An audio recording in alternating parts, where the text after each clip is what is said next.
The June 23rd, 2025 meeting of the Ways and Means Committee will now come to order. Will the clerk please read the roll? Ms. Barnhart. Ms. Barnhart is present. Mr. Baines. Here. Mr. Baines is present. Ms. Bartholomew McCoy. Here. Ms. Bartholomew McCoy is present. Mr. Brew. Mr. Brew is present. Mr. Colby. Mr. Colby is present. Mr. Dondorfer. Mr. Dondorfer is present. Mr. Keller. Mr. Keller is present. Chairman Mafucci. Here. Chairman Mafucci is present. Ms. Smith. Ms. Smith is present. Ms. Vasquez Simmons. Here. Ms. Vasquez Simmons is present. Mr. Udelson. Mr. Udelson is present. Will Legislator Keller please lead us in the Pledge of Allegiance? Allegiance to the flag of the United States of America, and to the republic which stands one nation under God, indivisible, with liberty and justice for all.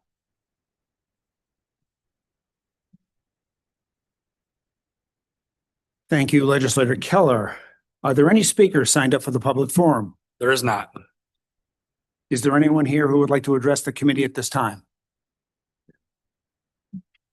Okay, at this time, we'll have a presentation by Mr. Randy Shepard, Independent Auditor from Bonadio and Company. Mr. Shepard.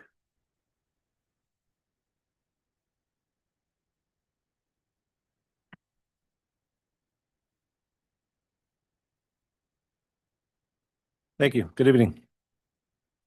Randy Shepard, I'm the audit partner with Bonadio and Company, and I've been doing the audit of the county's financial statements for a number of years.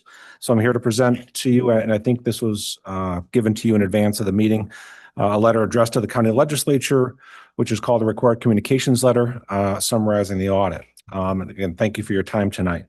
I do want to start off by thanking Robert Franklin and his staff, namely Jennifer Cesario and Chris Kovacsek, who we deal with primarily through the audit process. They provided us everything we needed and got through the audit process. We did issue an unmodified or clean opinion on the financial statements of the county, which is important. That is the highest level of assurance that an auditor can give for you. And then we are currently working on both the single audit and the New York State single audit, which will be completed in the next couple months. So in terms of the required communications letter, just touching on a few items in here. The first of which is that the county did adopt a new accounting standard this year related to compensated absences, GASB 101. I've been talking about this the past couple of years when I came up here.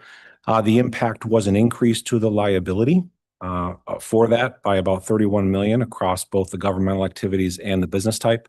No impact at all to the fund level financial statements. So this is the financial statements that include all of your assets, all of your liabilities and debt, things that primarily the bondholders and things would look at. So it doesn't impact you from a cash perspective. Your cash outlays still remain the same.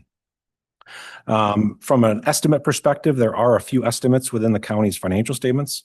The most significant of which are the OPEB, which is other post-employment benefits obligation. That's actuarially driven, and that measures the estimated amount of cost to fund that obligation to retirees. There's an allowance related to an estimate for the allowance for uncollectible accounts based on taxes for bankruptcies, tax surcharges, et cetera. There is also an estimate related to the net pension liability or asset, which is your proportionate share of the state pension system's pension plan that is picked up on your books. And then lastly, the compensated absences obligation that I mentioned as well. So we look at all those estimates, make sure that they're reasonable, make sure that they're in accordance with the recommended guidelines, and they were. There are two what we consider sensitive disclosures, only because they're actuarially based in your financial statements, and those are the pension and the OPEB that I mentioned, because small changes in those actuarial calculations can impact those numbers substantially. As I said at the outset, the audit went well, so we had no difficulties encountered in performing the audit. We did have two adjustments that were recommended and recorded by management as part of our audit process, both in the general fund. One of them was to accrue a payable related to Ontario Bus Service, just a timing of when that invoice came in and when it was recorded. And then lastly, to accrue some receivable related to sales tax in the general fund. So those two items were booked. And we had no other adjustments. We had no disagreements with management as part of the audit process. And as I said, we did issue these statements on May 20th, well in advance of the required deadline for that. And we're not aware that there's any opinion shopping from management throughout the audit process, which is important as well. And then, lastly, management will contact us throughout the year. Those discussions are not a condition of our retention. They're just part of the normal course of operations for the audit process. And with that, that pretty much covers the overall information. Thank you, Mr. Shepherd. Are there any questions? Yes, Mr. Chairman. Legislator Baines. I'd like to commend Mr. Shepherd on his presentation and point out that it's wholly a product of his competence and skill and not a result of his being a former student of mine. So thank you, Mr. Shepherd. Through the chair, you're welcome. Wow. I do have one question. So basically, what are the three most important things you'd like the public to know about the county's finances? Yeah, thank you for the question. That's a good question. So essentially, I think what's important for the public to focus on is the type of opinions that have been provided on the county's financial statements historically. I know since we've been involved in the financial statements, they've all been unmodified or clean opinions. And even prior to us, I'm not aware that there was not an unqualified opinion. So that's the first one. Secondly, I think it's important to look at the trend information in the financial statements. What has happened over time. That's always a good indicator of where things are trending. And then lastly, I think looking at the bond ratings that you receive. An audit is interesting. An audit, we're considered historians. We're always looking at what happened. We're looking at the past. When you talk about the bond agencies, they're looking at both the past as well as their projections of economic trends in the future. And so they're using that information to provide a bond rating so that as you issue debt. So I think if you look at those things and the public looks at those things, that's a very good indicator of where you stand. Thank you. Any other questions? Well, thank you once again. Appreciate it. Thank you. The next item on the agenda is the approval of minutes. You have the minutes from the May 2025 meeting before you. They stand approved unless the clerk is notified of any changes by the end of the day. The next item on the agenda is new business. Mr. Clerk. Mr. Chairman, I would like to move that we consider the agenda as a whole with the exception of items number 217 and 219. Moved by legislator Udelson, seconded by legislator Smith. Any discussion? Seeing none. All those in favor? Aye. Any opposed? Motion carries. Next item. Referral 25-0217, acceptance of a gift from the United Way of Greater Rochester for Monroe County's Child Poverty Reduction Initiative, Project Prosper. Second. Okay, moved by legislator Vasquez Simmons, seconded by legislator Bartholomew McCoy and legislators Smith. Is there any discussion? Legislator Barnhart. Yes, thank you.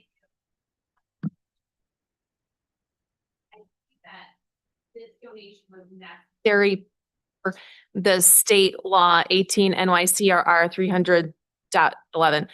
I have that law open. Can you explain why we needed this private donation in order for this program to take place? I'm not seeing where that's required. Good afternoon, Denise Reed from Monroe County DSS. Through the chair, I don't have that regulation in front of me. It might reference demonstration projects. Yes, it does. So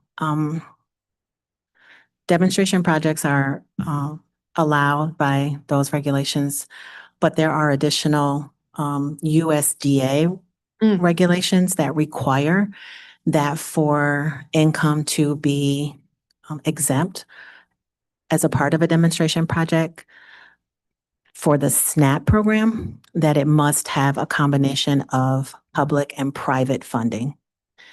And so that's the requirement that we're trying to meet with this funding. Totally understand. Thank you. I Sure. yield. Any other discussion? Seeing none, all those in favor, please indicate by saying aye. Aye. Any opposed? Motion carries. Next item. Referral 25-0219, authorize the creation of a probation supervisor and a senior probation officer in the Department of Public Safety, Office of Probation, Community Corrections. Second. Moved by legislator Vasquez Simmons, seconded by legislator Bartholomew McCoy. Is there any discussion? Legislator Barnard. Yes, thank you. These are questions that weren't asked in the Public Safety Committee. The pretrial services, you referred to it as a company during the Public Safety Committee meeting, but it's really a nonprofit, right? That's been doing, and it's run by the Bar Association. It's been doing this for quite some time. Through the chair. Through the chair, the pretrial services, from what I'm familiar with, has been endorsed by the Bar Association. And we've had a working relationship for many years with them. I don't know their status as far as nonprofit or not. Through the chair to the administration, did pretrial services, were they in charge of electronic monitoring?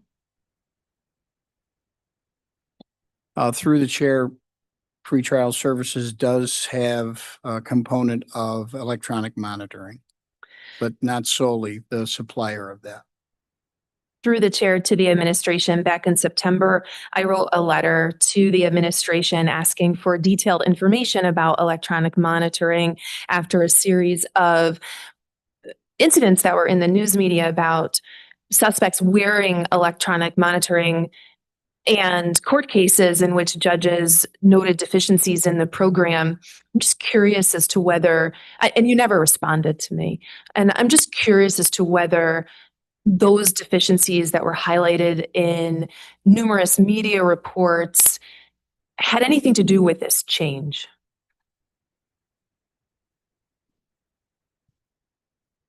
Through the chair, I'm only going to be able to respond to half the question because I wasn't able to understand the second part. The first part of the question in regards to your letter that was submitted, I don't have any recollection of that. I'm not saying it wasn't submitted, but I don't have any recollection of what the response was or who it was directed to. Okay, thank you. Through the chair to the administration, let me ask a different way then. I understand the cost things from bringing, and I think this is probably a good idea. Trying to get more to the why you're making this big change, and it is a big change. I don't know if my, okay. And if this had anything to do with any problems and concerns with the performance of pretrial services, considering all of the things that we saw in the news.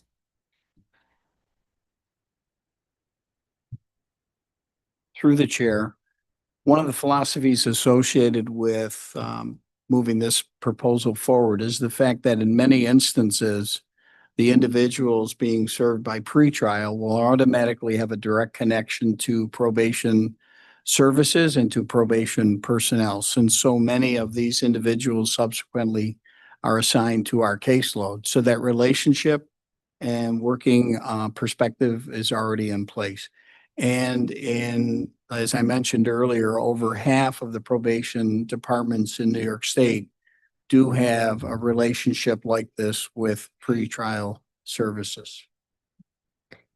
Thank you. Yes, I'm aware, and that's why I wrote my letter back in September, because I was getting, I was concerned by what we were seeing and what judges were saying about the limitations of the monitoring. So I think this is probably a very good idea. I'm curious, one other question. Was there any analysis written about making, or report written about making this change to bring it in-house? Through the chair. Through the chair. Through the chair. There was an analysis done, conversations and discussions were held with the existing provider.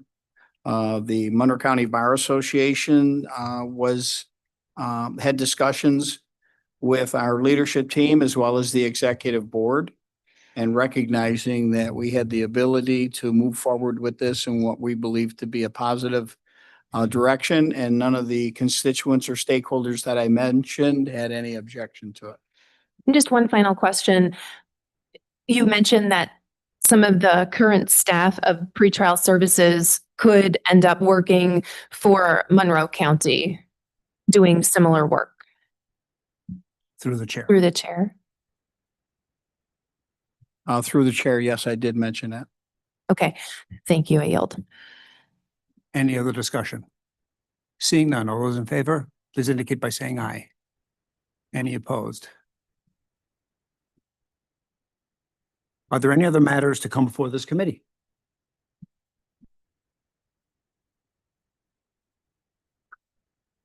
Seeing none, there being no other matters, the June 2025 meeting of the Ways and Means Committee stands adjourned. The next meeting of the Ways and Means Committee will be held on Tuesday, July 22nd, 2025 at 6 p.m.